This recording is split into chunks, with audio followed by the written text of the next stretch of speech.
Hello students. आज हम बात करेंगे environment as a necessity and luxury.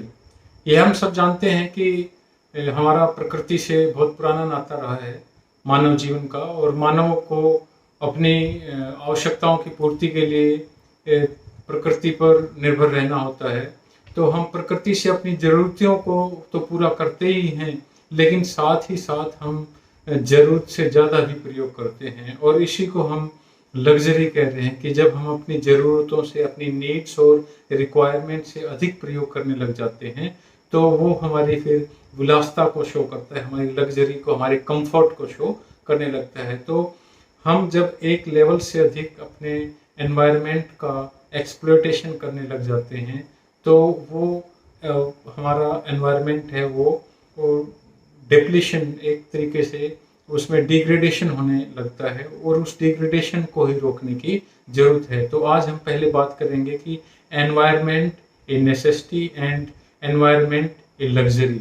तो पहले हम नेसेसिटी की बात करते हैं, कहाँ हमें ज़रूरत है, और उसके बाद हम बात करेंगे कि लग्जरी की, और फिर हम देखेंगे किस प्रकार से इन दोनों के बीच सामंजस्य को बनाया जा सकता है। तो हम बात करते हैं एनवायरनमेंट ए नेसेसिटी। तो नेसेसिटी से क्या मतलब है, अनिवार्यता से क्या मतलब है यहाँ? तो अनिवार्यता से हमारा मतलब मनुष्य की उन ज़रूरतों से है जिनकी पूर्ति जीवित रहने तथा कार्यकुशलता को बनाए रखने के लिए आवश्यक है। इसी को हम दूसरे शब्दों में कहें तो ये ऐसी ज़रूरतें हैं जिनकी संतुष्टि इस धरती पर जीवित रहते हुए करनी होती हैं, आवश्यक होती हैं। तो इसलिए हम कह रहे हैं कि कौन कौन सी ऐसी चीज़ें हैं जिसके लिए हमें अनिवार्य है प्रकृति, जिसमें हम शामिल करते हैं फ्रेश एयर, वाटर, भोजन, कपड़ा, एनर्जी, शेल्टर, इन सब को हम शामिल करते हैं अनिवार्यताओं में कि ये नेसेसिटी है।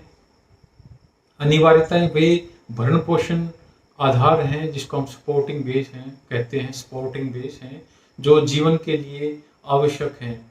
आज के जीवन में पर्यावरण एक अनिवार्यता बन चुका है। पर्यावरण के बिना हमारा जीवन नहीं है। तो पर्यावरण के साथ मनुष्य की विभिन्न जो क्रियाएं हैं वो जुड़ी हुई हैं। हमारे जो डिफरेंट एक्टिविटीज़ हैं वो हमारी एनवायरनमेंट के साथ ही जुड़ी हुई हैं। और क्योंकि प्राकृतिक पर्यावरण हमें ऊर्जा, जल, वातावरण आदि कई अनिवार्य और आवश्यक पदार्थ उपलब्ध करवाता है, अवेलेबिलिटी हमें पर्यावरण से होती है, इसलिए अर्थव्यवस्था की प्रत्येक आर्थिक क्रिया इस बात पर निर्भर करती है कि हमारा जो पर्यावरण है उस पर, और इससे एक तरीके से निकट रूप से काफ़ी क्लोजली ये कनेक्टेड है। तो इस प्रकार हम कह सकते हैं कि पर्यावरण हमारे लिए, हमारे जीवन के लिए नेसेसिटी है। इसी को AP थ्रेलवॉल ने इस प्रकार कहा है कि environment is vital to supporting life and providing inputs to production. तो जीवन को कायम रखने तथा उत्पादन को इनपुट्स प्रदान करने के लिए पर्यावरण जीवन शक्ति है। तो इस प्रकार हम कह सकते हैं कि जो अल्पविकसित देशों में निर्धन वर्ग अपनी आजीविका के लिए तथा अपने अस्तित्व को बनाए रखने के लिए प्राकृतिक पर्यावरण पर ही मुख्य तौर पर निर्भर है। तो विकसित देशों में भी पर्यावरण की भूमिका बहुत अधिक महत्वपूर्ण है। पर्यावरण के प्रभाव एवं महत्व का अनुभव हम उनके जीवन के प्रत्येक चरण में देख सकते हैं। तो हमारा जीवन न केवल आसपास वाले भौतिक वातावरण द्वारा प्रभावित होता है, बल्कि एक बहुत दूर स्थित जो कंपोनेंट्स हैं उनसे भी काफ़ी प्रभावित होता है। तो इस प्रकार हम कह सकते हैं कि पृथ्वी पर जीवन आंतरिक तथा बाह्य शक्तियों, इंडोजेनिक एंड एक्सोजेनिक फोर्सेज हैं, उनके द्वारा सर्जित अनेक जो प्रोसीजर्स हैं, प्रोसेस हैं, उनके द्वारा प्रभावित होता है। और ये सभी जो प्रक्रियाएं हैं वो जीवन मंडल पर्यावरण के भीतर या बाहर उत्पन्न हो सकती हैं। तो हम जो नेसेसिटी ऑफ एनवायरनमेंट की बात कर रहे हैं उसके लिए हम यह कह सकते हैं कि पर्यावरण के जो कुछ कंपोनेंट्स हैं जो हमारी विभिन्न ज़रूरतों, जो रिक्वायरमेंट्स हैं, जो हमारी नीड्स हैं, उनकी पूर्ति करने के लिए आवश्यक होते हैं। और ये 3 कंपोनेंट हैं। 3 कंपोनेंट कौन से हैं? Abiotic component, biotic component and energy. तो सबसे पहले हम जो बात करते हैं वो करते हैं एबायोटिक कंपोनेंट। एबायोटिक कंपोनेंट या अजैविक घटक में हम जिन चीज़ों को शामिल करते हैं जो हमारी आवश्यकताओं को पूरी करते हैं, उनमें सबसे पहले आता है स्थल मंडल, जिसको हम लिथोस्फेयर कहते हैं। इसमें हम भू आकृतियों और जो लैंड फॉर्म्स हैं उनको शामिल करते हैं। प्राकृतिक भूस्थल या मानव जीवन में बहुत अधिक महत्व है, जैसे भू आकृतियाँ, जैसे हम कहें पर्वत है, मैदान हैं, घाटियाँ हैं आदि पृथ्वी पर जो हैबिटेट के लिए आवश्यक हैं। तो इनकी हम बात करते हैं स्थल मंडल पर सबसे पहले। फिर हम सोयल की बात करते हैं। जो सोयल है भूमिट्टी है, पृथ्वी पर आवास को संभव बनाती है तथा यह निश्चित करती है कि कहाँ पर कितने आवासियों का रहना संभव हो सकता है। उसके बाद है डिस्ट्रीब्यूशन ऑफ पेट्रोलियम ऑयल, खनिज तेल का वितरण है। खनिज तेल तथा अनेक प्रकार के अन्य खनिज पदार्थों की मात्रा तथा वितरण संसार के भिन्न भिन्न भागों में औद्योगिक विकास के लिए आवश्यक है। इसी प्रकार से साइट्स सीइंग हैं, तो दर्शनीय स्थल हैं, जैसे वन, समुद्र तट, गहरी घाटियाँ जो टूरिस्ट हैं उसके लिए, उनके लिए एक आकर्षण का केंद्र होती हैं। वे इन क्षेत्रों में या इन क्षेत्रों की सुंदरता और प्राकृतिक वातावरण से मोहित होकर इनकी एक झलक पाने के लिए इनकी ओर खींचे चले आते हैं। तो ये हमारे कुछ दर्शनीय स्थल भी हम इसको इनमें शामिल करते हैं। इसी प्रकार से इसके विपरीत कुछ अर्थक्वेक्स हैं, ज्वालामुखी क्रियाएं हैं, ठीक है, उनको भी हम इसी में शामिल करते हैं। इस तरह की जो दुविधाएं हैं उनसे जो पीड़ित क्षेत्र है, वो जो उससे जो हमें एनवायरमेंटल हैजार्ड हम जिनको कह रहे हैं उनके बारे में हमें जानना जरूरी होता है और उनके बारे में हम इसके बारे में बात करते हैं। तो हमने पहले बात की किसके बारे में, स्थल मंडल के बारे में जो एक है।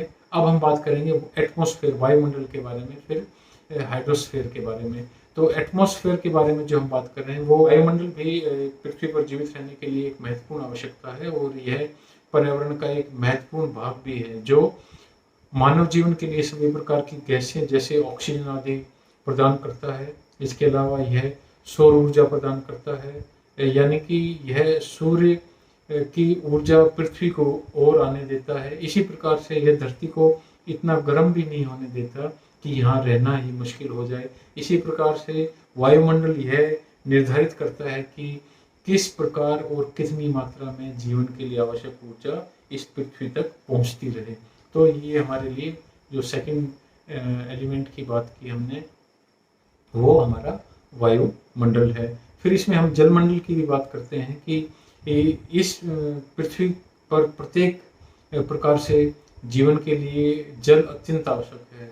इसको हम नकार नहीं सकते हैं, जल के बिना जीवन संभव नहीं है। वैसे तो बहुत सारे एलिमेंट हैं जिनकी हम बात कर रहे हैं, सभी चाहिए, लेकिन जल का हम कह रहे हैं कि बिना जल तो बिल्कुल ही संभव नहीं है। और यह जलमंडल से हमारा अभिप्राय पृथ्वी पर जितने भी स्थित छोटे बड़े ओशन हैं, समुद्र हैं, लेक्स हैं, नदियां हैं, उनके साथ साथ जो ग्राउंड वाटर है, पर्वतों पर जो किसी भी प्रकार से हिमनद है या ग्लेशियर या आइस कैप्स हैं, उन सब को हम शामिल करते हैं। तो पृथ्वी पर कुल जल का लगभग 99% भाग समुद्रों और आइस कैप्स के रूप में रहता है और शेष 1% जल जो एटमॉस्फेयर, झीलों, नदियों, भूमि आदि में मिलता है, परंतु यह भी पृथ्वी पर जीवन के लिए अत्यंत आवश्यक है।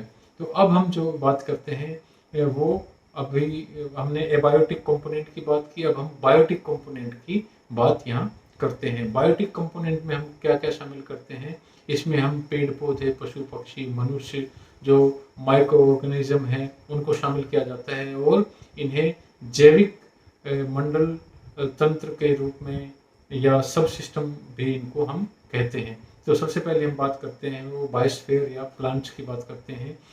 इन तीनों में जो वनस्पति या पेड़ पौधे सबसे अधिक महत्वपूर्ण होते हैं, क्योंकि पेड़ पौधे जो प्राइमरी प्रोड्यूसर होते हैं, इस रूप में हम इनको कह सकते हैं, क्योंकि ये अपने लिए प्रकाश संश्लेषण प्रणाली जो फोटोसिंथेसिस है उस प्रक्रिया के द्वारा स्वयं ही भोजन पैदा करते हैं, इसलिए इन्हें स्वयपोषी कहा जाता है। पेड़ पौधे उन सभी प्रकार के जैविक पदार्थ जो ऑर्गेनिक मैटर है का अकेले ही उत्पादन करते हैं, जिनका प्रयोग व उपभोग सभी तीनों जो जैवीय घटक हैं बायोटिक कंपोनेंट है उनके द्वारा किया जाता है।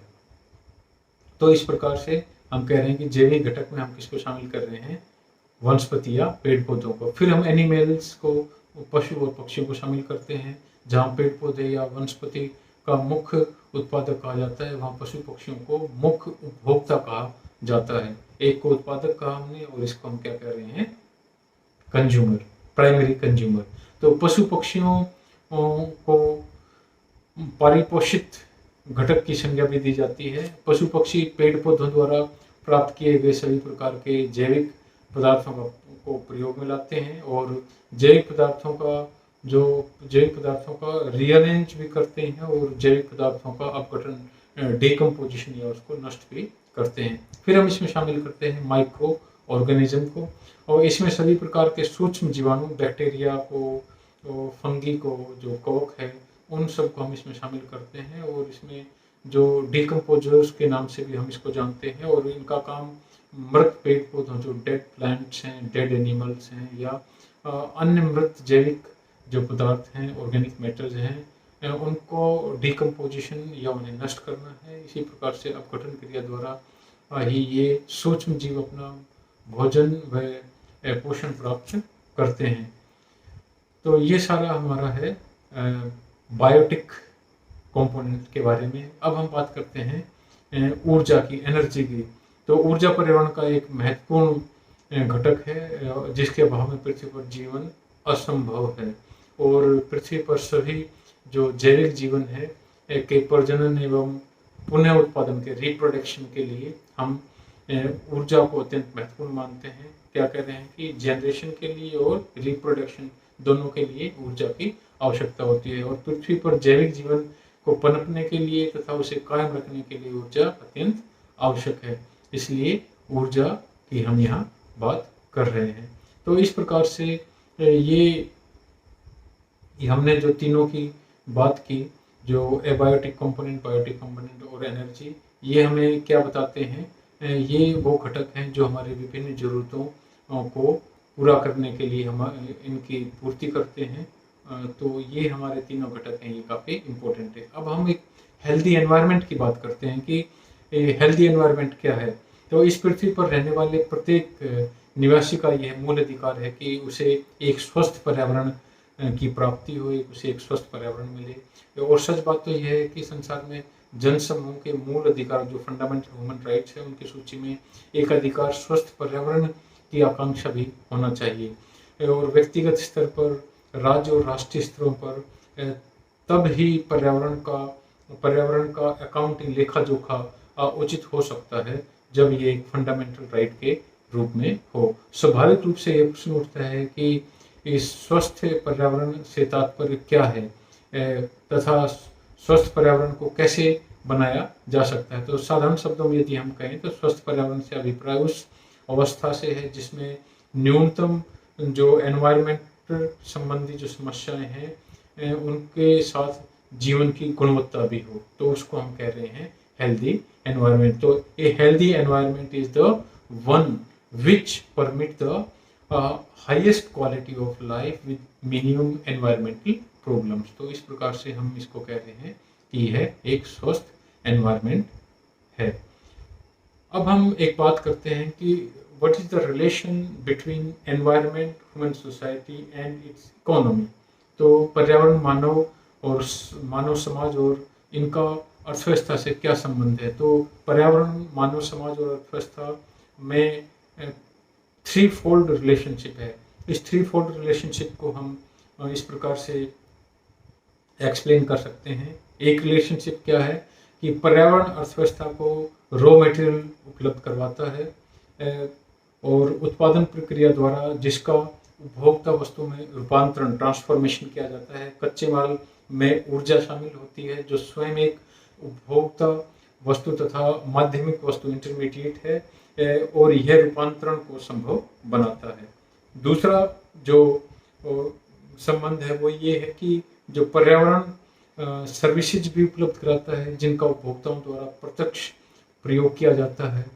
ये महत्वपूर्ण जीवन सुरक्षा सेवाएं, क्रिटिकल लाइफ सपोर्ट सर्विसेज हो सकती हैं, जैसे हवा में यह ऑक्सीजन जिसके द्वारा हम सांस लेते हैं, अथवा जल जिसे हम पीते हैं, ये सौंदर्य प्रेमी अथवा मनोरंजन संबंधी रिक्रिएशनल सर्विसेज भी हो सकती हैं, जिनसे हमें आनंद या सुख की प्राप्ति होती है, जैसे वनों में सैर करना या नदियों में हम बोटिंग करते हैं, उसको हम कह सकते हैं। और तीसरा जो संबंध हम जिसकी बात कर रहे हैं वो ये हो सकता है कि ये उत्पादन तथा उपभोग प्रक्रिया के फलस्वरूप जो व्यर्थ पदार्थ हैं, वेस्ट प्रोडक्ट्स पैदा होते हैं, पर्यावरण उन सभी के लिए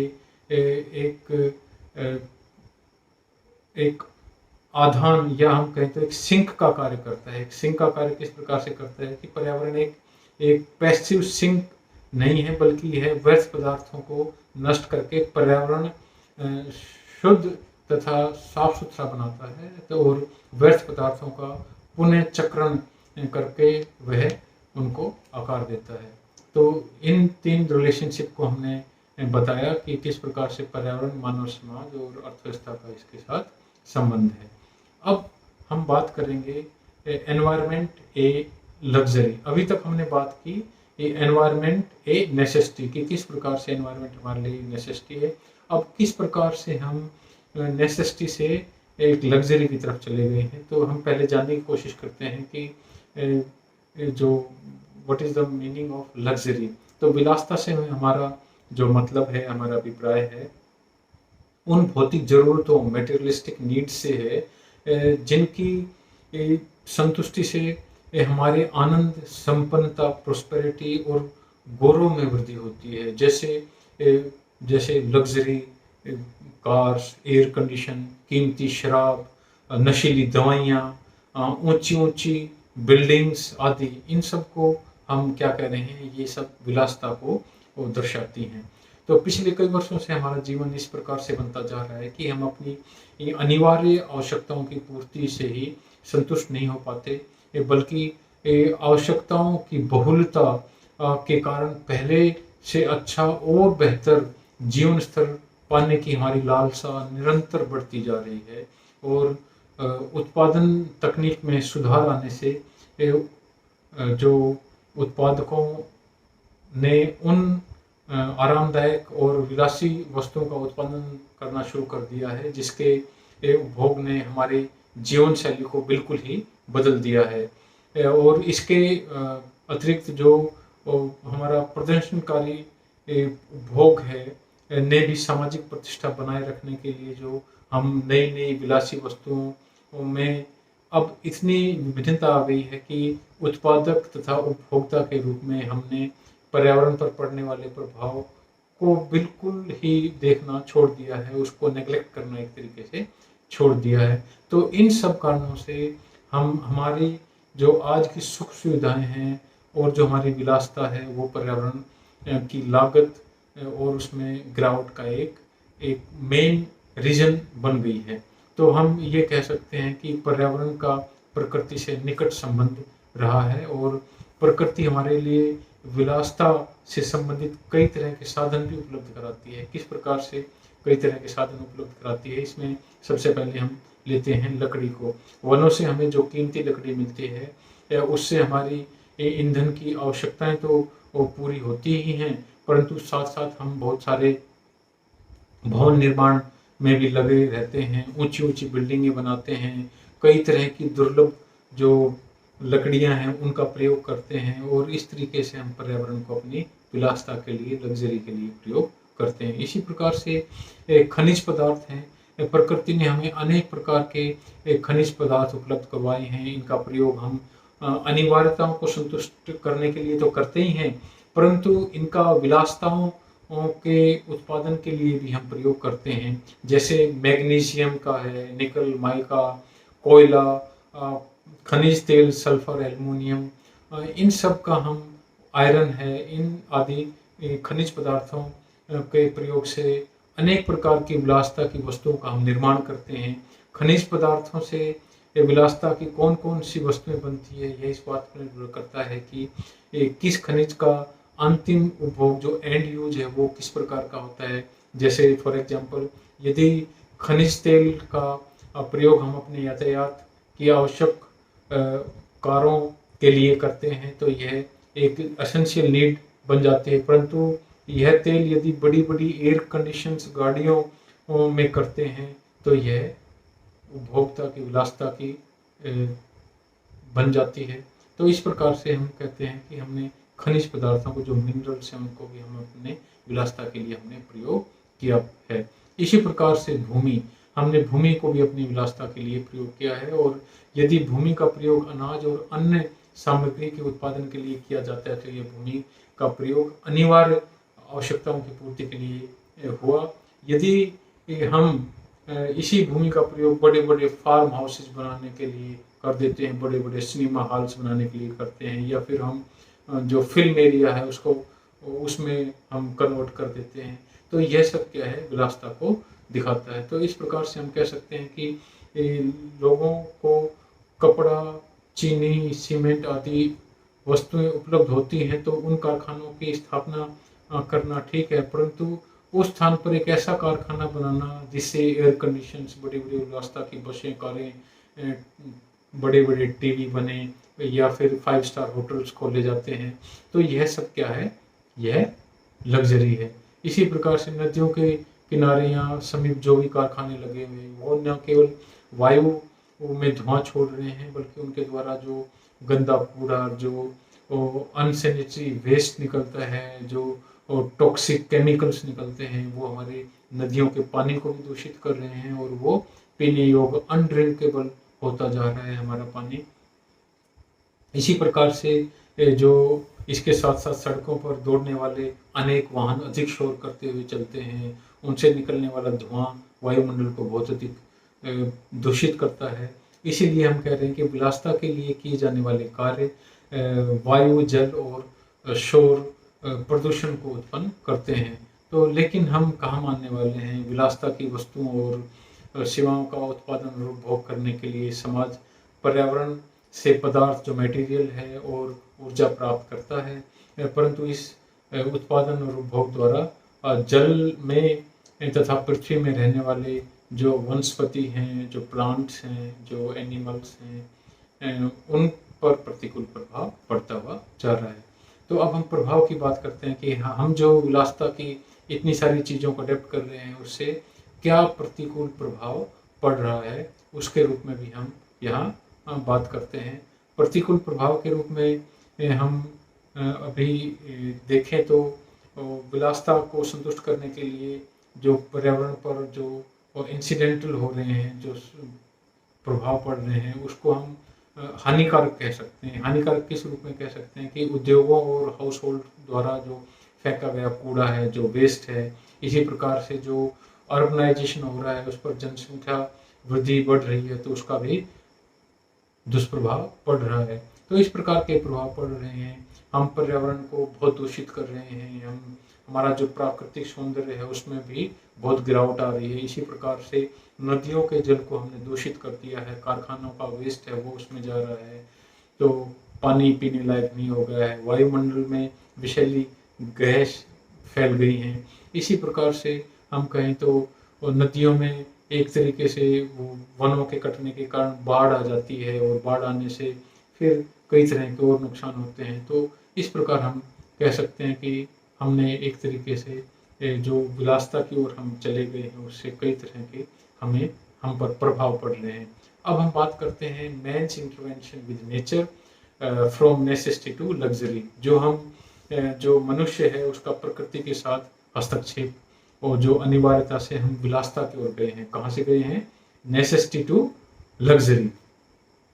हम उसकी यहाँ बात कर सकते हैं। किस रूप में बात कर सकते हैं कि मनुष्य को जरूरत किस चीज़ की है कि वह अपनी आवश्यकताओं को पूरी करे और प्रकृति का जरूरत से अधिक दोहन ना करे। लेकिन हम कर क्या रहे हैं? हम इकोलॉजिकल बैलेंस को बिगाड़ रहे हैं। हमें जिन चीज़ों की जरूरत नहीं है, जो एलिमेंट्स हैं, जो कंपोनेंट हैं एनवायरनमेंट के, उनको हम इम्बैलेंस कर रहे हैं। कि जब ये एक दूसरे के साथ बैलेंस रहते हैं तो इनका जो संतुलन है वो बना रहता है, लेकिन हम उनको इम्बैलेंस कर रहे हैं। क्यों? क्योंकि हम उनका अधिक एक्सप्लॉयटेशन कर रहे हैं। अधिक एक्सप्लॉयटेशन करके हम इसको इम्बैलेंस कर रहे हैं, और जो एनवायरमेंटल है डिग्रेडेशन है उसकी शुरुआत कर रहे हैं। तो इसलिए हम जो वो कह रहे हैं कि प्राकृतिक संसाधन हैं उनका शोषण व प्रयोग अधिक होने लगा है और मनुष्य अपनी ज़रूरतों तक सीमित नहीं रह गया है। वो अपनी आवश्यकताओं को पूरा करने के बाद अब वो कहाँ बढ़ गया है, लग्ज़री की ओर। तो इस प्रकार से ये हमारे जो नेसेसिटी से हम लग्ज़री की ओर चले गए हैं। अब हम बात करते हैं कि विलासिता के रूप में पर्यावरण पर प्रभाव या लागत, तो इम्पैक्ट या cost of environment as a luxury. तो इसके भी हम यहाँ बात कर सकते हैं कि जो एनवायरमेंटल लागत है आर्थिक विकास की, ये उससे हमारा मतलब है उन खर्चों से है जो वो एक तो इकोनॉमिक ग्रोथ के कारण होने वाले प्रदूषण से बचाने के लिए किए जाते हैं, और दूसरे उन खर्चों से जो प्राकृतिक संसाधनों जैसे भूमि है, जो हमारी लैंड है, जो नदियां हैं, फॉरेस्ट हैं, उनके संरक्षण के लिए किया जाता है, उनको प्रोटेक्ट करने के लिए किया जाता है। उन्हें हम प्रतिकूल एक्सटर्नलिटीज कहते हैं, एडवर्स एक्सटर्नलिटीज कहते हैं, और इनके कारण हमारी लागतें हैं जो एक्सटर्नल डिसइकोनॉमीज हो जाती हैं, इनको हम एक्सटर्नल डिसइकोनॉमीज कहते हैं। इसके कारण जो हमें नुकसान हुआ, जो लागत आई, उसको हम एक्सटर्नल डिसइकोनॉमीज कहते हैं। तो हम क्या कह रहे हैं कि एक तरफ तो हम अपने एनवायरनमेंट को पोल्यूट करते हुए जा रहे हैं, दूसरा फिर उसको साफ करने के लिए, प्योरीफाई करने के लिए, संसाधनों को बचाने के लिए हम उस पर खर्च कर रहे हैं। तो एक्सटर्नल डिसइकोनॉमीज हमें हो रही हैं। तो इस तरह की जो डिसइकोनॉमीज हैं, जो आर्थिक समृद्धि के कारण पर्यावरण को जो लागत उठानी पड़ रही है, जो नुकसान उठाना पड़ रहा है, उसके रूप में हम यहाँ बात कर सकते हैं। सबसे पहले हम बात करते हैं कॉस्ट ऑफ वाटर पोल्यूशन की। तो इसमें सबसे पहले हम आर्थिक समृद्धि के फलस्वरूप जो उद्योग धंधे हैं उनका बहुत अधिक विकास हुआ है, और जो विभिन्न प्रकार के औद्योगिक इकाइयाँ हैं उनसे निकलने वाले वेस्ट के कारण जो नदियाँ, तालाब, झीलें हैं वो गंदी हो रही हैं। यहाँ तक कि इनके कारण जो नदियों का रंग है वो भी बदल गया है। तो भारत के लगभग सभी शहर जैसे मुंबई और चेन्नई है, कोलकाता है, इनमें जल प्रदूषण की समस्या बनी हुई है। इन शहरों में उद्योगों का जो वेस्ट है वो पदार्थ समुद्री जल में मिल जाते हैं, और इस कारण से वहाँ के जो जीव जंतु उन पर भी बहुत बुरा प्रभाव पड़ा है। भारत की लगभग 70% नदियों का जल जो है वो प्रदूषित हो चुका है। इसी प्रकार से जल प्रदूषण के कारण लगभग 20 लाख लोगों की मृत्यु हर साल हो जाती है, और लाखों लोगों को कई प्रकार की बीमारियां जैसे दस्त, पेट में कीड़े, हैजा आदि जल प्रदूषण के कारण हो जाता है। तो इस प्रकार से हम क्या कह सकते हैं कि जल प्रदूषण का उत्पादकता पर भी बहुत बुरा प्रभाव पड़ रहा है। जो मछलियां हैं वो कम हो रही हैं, स्वच्छ पानी की व्यवस्था पर हम करोड़ों रुपए खर्च कर रहे हैं। तो यह हमारी पहली लागत हमने किस रूप में देखी, जल प्रदूषण के रूप में। दूसरी लागत को हम देख रहे हैं वायु प्रदूषण के रूप में, कॉस्ट ऑफ एयर पोल्यूशन। ये हमें पता है कि औद्योगिक इकाइयों की चिमनियों से, परिवहन के जो हमारे संसाधन हैं उनसे निकलने वाले धुआं के कारण हमारी वायु प्रदूषित होती जा रही है, और इस धुएं से वायु में अनेक प्रकार की जहरीली गैसें भी मिल रही हैं, जिनमें हम मुख्य रूप से 3 गैसों को लेते हैं, कार्बन मोनोडाइऑक्साइड, सल्फर डाइऑक्साइड और कार्बन डाइऑक्साइड। तो ये हमारे जीवन के लिए खतरा है, और WHO ने वायु प्रदूषण की परिभाषा इस प्रकार से की है कि वायु प्रदूषण से अभिप्राय हमारा मनुष्य के कार्यों के कारण वायु में इस प्रकार के पदार्थों का फैल जाना है जो उनके स्वास्थ्य के लिए हानिकारक होते हैं। तो पर्यावरण को असंतुलित करने में 50% वायु प्रदूषण जिम्मेवार है। हाँ बिल्कुल, ये फिर से सुन लें कि पर्यावरण को असंतुलित करने के लिए 50% रोल किसका है? एयर पोल्यूशन का, जिसकी हम बात कर रहे हैं, एयर पोल्यूशन की। तो इस प्रकार से वायु प्रदूषण के कारण जो ओजोन परत है वो हमारी डेप्लीट हो रही है, और ओजोन परत की जो हमारी सुरक्षा पट्टी का काम करती है, और इससे हमारे जो जीव जंतु हैं और जलवायु है वो नष्ट हो सकती है। इसी प्रकार से जो तीसरे प्रभाव के रूप में लेते हैं वो नॉइज पोल्यूशन के रूप में हम लेते हैं कि बढ़ते हुए जो इंडस्ट्रियलाइजेशन और अर्बनाइजेशन के कारण ध्वनि प्रदूषण बहुत बढ़ रहा है, तेजी से यदि हम देखें तो शोर इतना तेजी से बढ़ रहा है कि लोगों का जो मानसिक और मनोवैज्ञानिक बीमारियां हैं लोगों को उनका सामना करना पड़ रहा है। शोर की अधिकता बहरेपन और गूंगेपन का कारण बन रही है।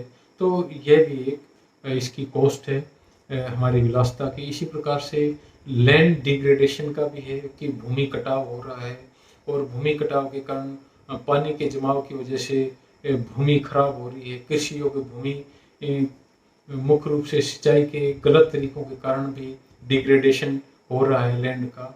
और तो इस प्रकार से हम कह सकते हैं कि भूमि की अवनति के कारण भूमि की जो उत्पादकता है वो खत्म हो रही है। ना सिर्फ इतना, हमारी भूमि है वो बंजर होती हुई जा रही है और भूमि की अवनति के कारण एक और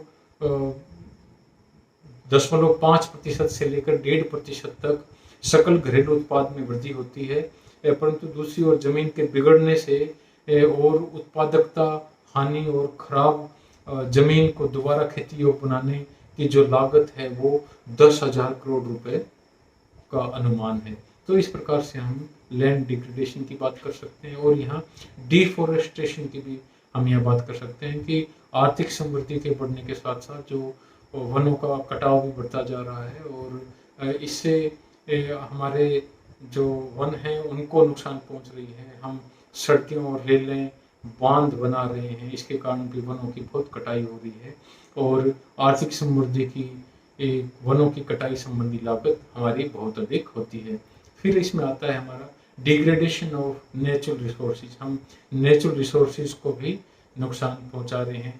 हम माइनिंग के लिए बारूद का प्रयोग कर रहे हैं, खानों से खनिज पदार्थों की ढुलाई और सड़क परिवहन और तथा कचरे के ढेरों के कारण वायु प्रदूषण में वृद्धि हो रही है। इसके साथ साथ माइनिंग से निकलने वाला जो कूड़ा करकट है एटॉमिक के रूप में निकल रहा है। इसी प्रकार से जो ग्राउंड वाटर लेवल है वो हमारा माइनिंग के कारण नीचे हो रहा है और इसके कारण खानों की खुदाई के कारण भूमि कटाव, धूल और दूसरी चीजें हैं, उन सब से हमारी उपजाऊ शक्ति है वो भी नष्ट हो रही है। तो इस प्रकार से हम यह कह सकते हैं कि आर्थिक समृद्धि की एक बढ़ती हुई प्रवृत्ति के कारण प्राकृतिक संसाधनों का हम अंधाधुंध एक्सप्लॉयटेशन कर रहे हैं। शहर और जो हमारे सिटी और जो टाउन है उनमें जनसंख्या बहुत अधिक बढ़ गई है। अत्यधिक वायु, जल और ध्वनि प्रदूषण के कारण जो अनहेल्दी कंडीशंस हैं वो पैदा हो गई हैं और मानव जीवन के लिए यह हानिकारक है। और हम यह भी कह सकते हैं कि वनों के कटाव के कारण मौसम का जो चक्र है उसमें भी चेंज आए हैं और जल स्तर है वो भी नीचा हो गया है। तो हम कुल मिलाकर यह कह सकते हैं कि मनुष्य के लालच के कारण ना सिर्फ हमारे प्रकृति को नुकसान पहुंचा है, ना सिर्फ समुद्र हमारे पोल्यूटेड हुए हैं, बल्कि हमारी जो प्राकृतिक संपदा है वह भी धीरे धीरे नष्ट हो रही है, जिसे हमें बचाने की जरूरत है ताकि आने वाली पीढ़ियों के लिए हम अपने एनवायरनमेंट को बचा सकें और साथ साथ हम अपना आर्थिक विकास भी कर सकें। तो इस चैप्टर के इस टॉपिक के आधार पर हम कुछ इम्पोर्टेंट क्वेश्चंस को यहाँ मार्क कर सकते हैं, जिसमें हम पहला क्वेश्चन ले सकते हैं कि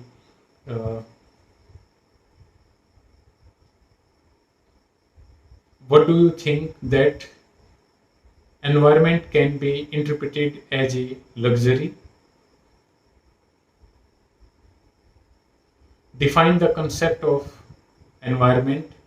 Explain the concept of environment as a necessity. What is environment?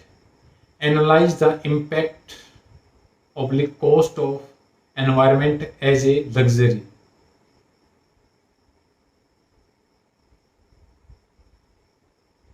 इसमें हम कुछ शॉर्ट आंसर टाइप क्वेश्चंस को भी शामिल कर सकते हैं, जिसमें हम कह सकते हैं कि how environment is necessity, what are the main source of energy, how environment is a luxury, what are macro level environmental problems, define healthy environment, define environment cost of economic growth,